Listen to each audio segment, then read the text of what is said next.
It's been said that once our next guest sings a song, she owns it. She certainly owned the top of the charts when she recorded The First Time Ever I Saw Your Face.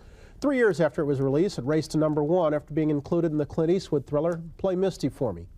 2 years after that, her collaboration with Donny Hathaway produced other great hits like You've Got a Friend and the classic duet, Where is the Love? Another collaboration, this time with Peebo Bryson, produced Tonight I Celebrate My Love, yet another smash hit. Vocal purity and her interpretive style have kept Roberta Flack in good stead for the past 2 decades now. Her newest entry in a 3rd decade is called Set the Night to Music. Roberta Flack, how you doing? I'm doing so great. You're sitting there nodding as I was doing that. Like, yeah, that's okay. Yeah, Brian, that's okay. That's great, yeah. You used to select songs. I'm putting words in your mouth. Let me rephrase that. I read that you used to select songs because you could personally identify with them. Still? Yeah. That's not always true. I mean, I once sang Love for Sale, you know, the story of Love for Sale, you know.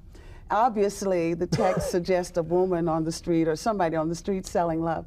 But I sang it with so much meaning and depth that a Lutheran minister asked me to sing it at his church service the next Sunday, and I did.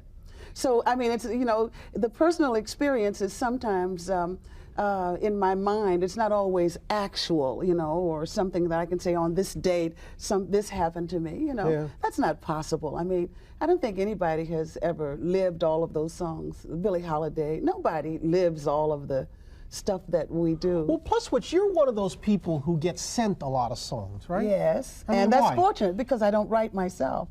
I've had Stevie Wonder call me up at 3 o'clock in the morning and sing to me.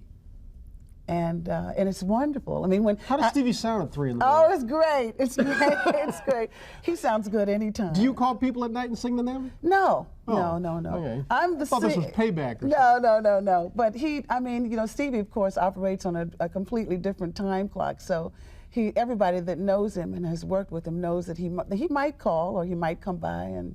You know, but when he does get there, when he gets in touch with you, there's always a good song on the other end of it. You and I were talking a little bit before we let everybody else eavesdrop about all the various people that are on this album. Partial list of people whose influences on this album: Patty Austin, Luther Vandross, Bette Midler, Nat King Cole, Quincy Jones, Dinah Washington, Irving Berlin. Yes. How do you get all those people under the same mix and say that's one sound? Well, it's not a matter of trying to go for one sound. It's an idea of trying. Well, first of all, if you think about the title, Set the Night to Music, you don't want to just have one kind of music. I mean, maybe somebody has an evening where, you know, there's nothing, it doesn't go anywhere. But I like to think that if a person was going to buy my record and use it as inspiration for a beautiful evening, that they'd want a chance to change the mood a little bit. And so that's what we do with the music. That doesn't have very much to do with why I selected the songs. I select a song because I love it.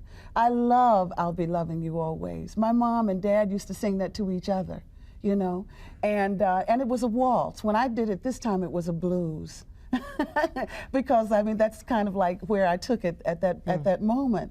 But that's the prime requisite for a song for me is that it has a story. I love songs that have once upon a time, a beginning, a middle, and an ending. I cannot get into get down, ooh, baby, throw it around. I mean, I like that. You sound like a hopeless romantic. No, I am. I mean, when I studied classical piano, I did best Which you did up front and taught it for a time, we should add. A lady was a school teacher. Right, right. But I did well with Chopin and Brahms. I didn't do as well with Bach and Beethoven and those guys that required a lot of technical skill. My plus was being able to close my eyes and play a Chopin etude like I was there, Even when I was a little girl, I had a real strong imagination.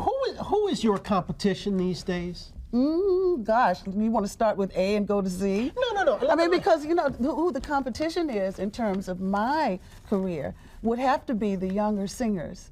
And there's so many of them, thank God. I mean, when I was singing in the beginning years of my career, there were not that many people to worry about or to think about or even to consider as competition. But nowadays there are beaucoup. Well, I know that, but let me rephrase that. I mean, okay, if we assume that on the one side there are the hip hoppers, Yes. the Mariah Careys, the Karen Whites, et cetera, et cetera. I love Karen White. No, that's okay. This isn't about likes and dislikes. Right. On the other side, is there necessarily the Gladys Knights, the Patti LaBelles, the Roberta Flacks? Has this become a generational battle? I don't think so. I don't think so. And I think Patti and Gladys, who both have hit records. I mean, on Patti's new album, she has 3 tracks that Prince sat down and wrote for her, sent for her and said, come and do these. I mean, certainly she's in ballpark of the mainstream when somebody like Prince calls her and says, no doubt. Yeah. And Gladys Knight has the same kind of situation. She's got a lot of young energy around her. You know, Miles Davis, who passed away recently, said that to me once, that people complained and criticized him a lot because he wouldn't go back and play the old stuff. He didn't want to. And nobody who's been around for 2 decades wants to keep playing something 2 decades old. You know, you want to stay up with it. Set the Night to Music is you're staying up with it. And don't turn your back on the audience when you're up there either. All right. No, I won't. Roberta Flack, it's a pleasure. Thanks, Take care of yourself. Brian. I love talking to you. We're going to come on back in just a moment. We'll take a break here. This is Today on NBC.